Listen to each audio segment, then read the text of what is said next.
Welcome to the Eagle Claw channel. In the Ukraine-Russia war, the biggest difference between the two armies was seen as the inequality of tanks in the Air Force and the ground army. The manpower of the Ukrainian army was on par with the Russian army in terms of the number of trained professional soldiers. However, it did not have the strength to match the Russian Air Force and the number of Russian tanks. With the defensive strategy, the Ukrainian armed forces was able to close this gap by using Western anti-aircraft and anti-tank missiles in the most effective way. However, Ukraine had to counterattack with a strong ground operation in order to liberate its Russian-occupied territories. The indispensable war machine for an effective ground operation is, of course, powerful tanks supported by powerful artillery. The US and other Western countries are trying to take steps in this regard. Ukraine has received strong artillery from May, but its tanks are still missing. The Czech Republic and Poland would make up for this shortcoming, but the Czech Republic's more than 100 T-72s and Poland's more than 200 T-72s and around 200 PT-91 Vardys are not quite enough. In addition, at least 4 months have passed since the delivery of these tanks to Ukraine, and it's not known how many are in use or intact. For this, the US is seriously considering sending more than powerful HIMARS long-range artillery systems, as well as M1 Abrams tanks to Ukraine. Let's now examine the details of the delivery of 200 M1 Abrams tanks to Ukraine, which will best strengthen the ground operation in liberating all occupied territories of Ukraine, including the Crimea. The Ukrainian armed forces have been hitting Russian army targets with HIMARS for the past 3 months. The attacks that started in Kherson later turned into a sudden attack in the north of Ukraine. A ground operation was expected by the Ukrainian armed forces after the Russian targets were blown away by HIMARS attacks. However, Ukraine waited for additional reinforcements to fully gather the ground force necessary for this ground operation. Even if operations are carried out against Russian targets, which have been completely disintegrated in recent days, it's clear that much more powerful weapons are needed to completely drive Russia out of the region. For this reason, it's said that the USA, which also sends HIMARS, plans to send M1 Abrams to Ukraine at any time. After Senator Lindsey Graham announced that the United States was considering the possibility of transferring modern tanks to the Ukrainian army, there was information that the Pentagon has already provided such a possibility and will begin to send about 200 M1A1 Abrams in the near future.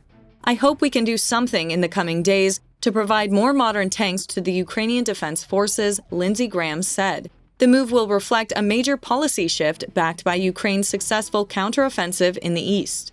U.S. officials said last week that advanced Western-style tanks are definitely on the table for Ukraine for the first time.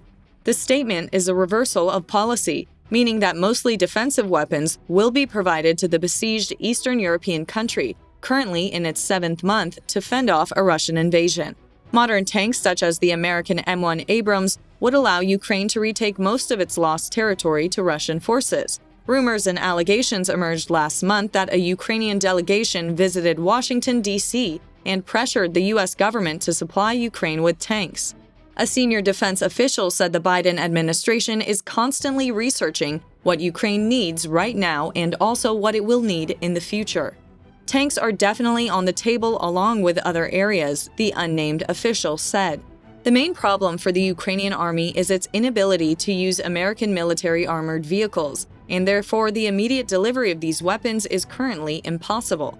However, if the Ukrainian army is allowed to train in the operation of M1A1 Abrams tanks, it could appear in service with the armed forces of Ukraine as early as next year, possibly with a month or two of training.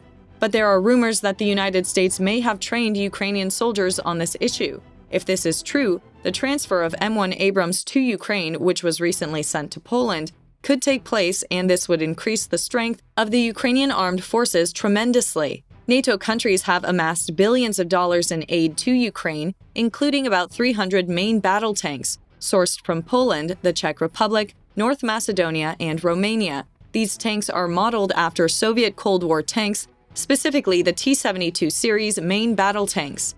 Ukrainian and Russian tanks are also modeled in the T-72 series and, to a lesser extent, the similar T-80. This allowed Ukrainian tankers and maintenance crews to quickly get used to the donated tanks and put them into service faster. Following these aids, the land operations carried out by the Ukrainian armed forces in recent days have been successfully concluded.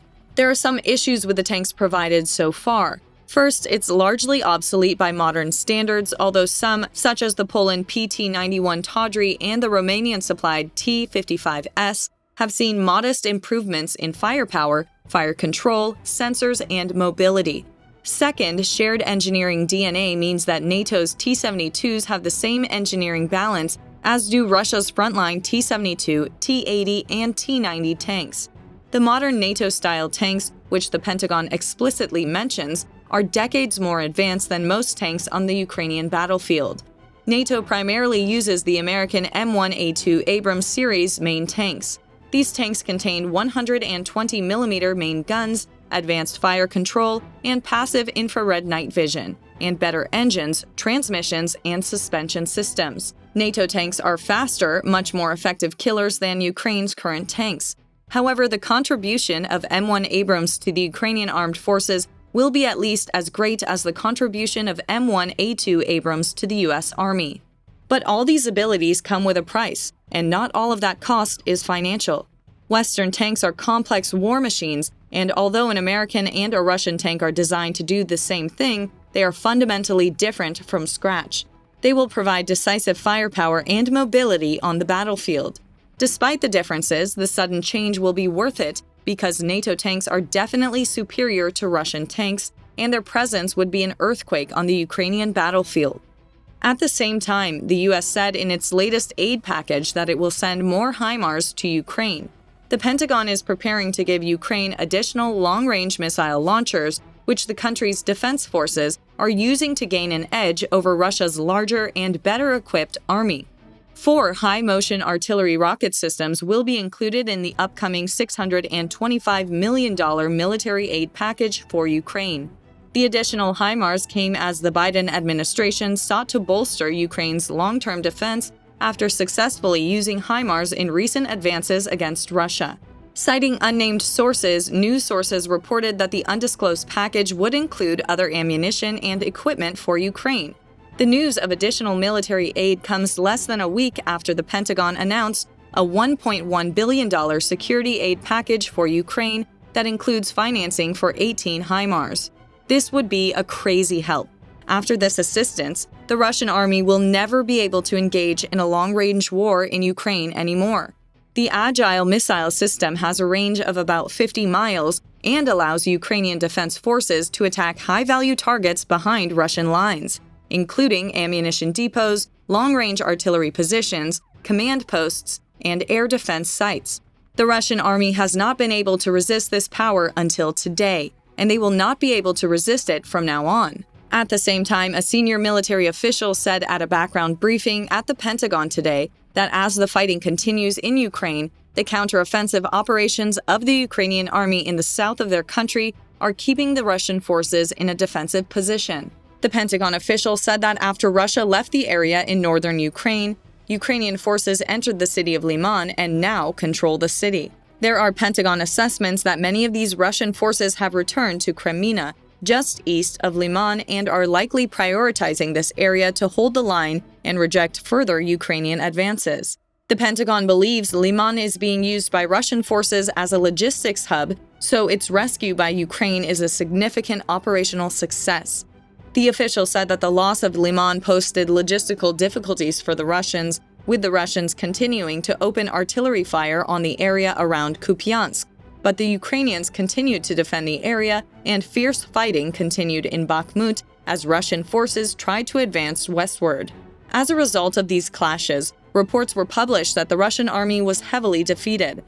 The Pentagon official added in his report that near Kherson over the weekend, Ukrainian forces were able to liberate 2 villages, including Arkhangelsk and Morylyubivka, both located near the Dnipro River. With a limited number of artillery and tanks, the Ukrainian armed forces was able to completely repulse the Russian army in both the east and in the south with ground operations.